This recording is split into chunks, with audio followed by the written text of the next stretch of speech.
Do you sweat excessively?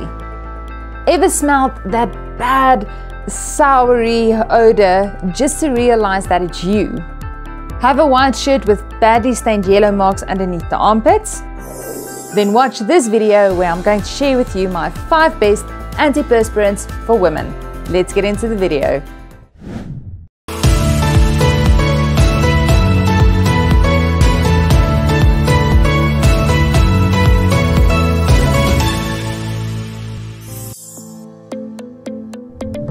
Now, I've used this product for the last few years and it is my absolute favorite, Degree Clinical Protection. It's specifically formulated to help with both your sweat and your odor. This is a great product, especially for women that are very active and that sweat more excessively. And just FYI, Degree has different names in different countries. In the US and Canada, it's called Degree. UK, Ireland and India, Sure. Japan and South Korea, it's Rexena. And South Africa, it's Shield. This product is a definite must-have in your shopping cart. I have 2 favorites here.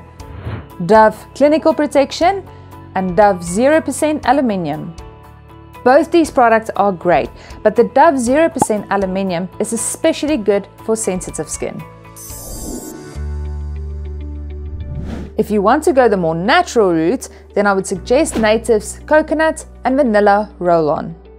It's free from aluminium, talc, paraben and phthalates. It contains all natural ingredients and it's cruelty-free. And a bonus, it can be used by both men and women.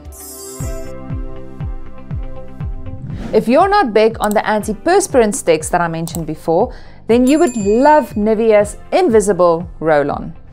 The reason why I love this product is because it helps to protect your white shirts from the bad yellow stains that it leaves underneath your armpits. And it also doesn't leave any white residue on your black clothes. Another must-have product in your cart. Just something interesting to note. The difference between antiperspirants and deodorant is that antiperspirants help for both sweat and odor, whereas deodorant sprays only help for odor. That's why I rather prefer to use antiperspirants in any form, whether it's spray or roll-on. If you rather prefer to use a spray, then Dove's Invisible Dry Spray will be a perfect fit for you. I've linked these 5 products in the video description below so you can go check them out and order on Amazon. Have you tried any of these products before? Let me know in the comment section down below, or if you have any questions, also type it there. And see you in the next video. Bye.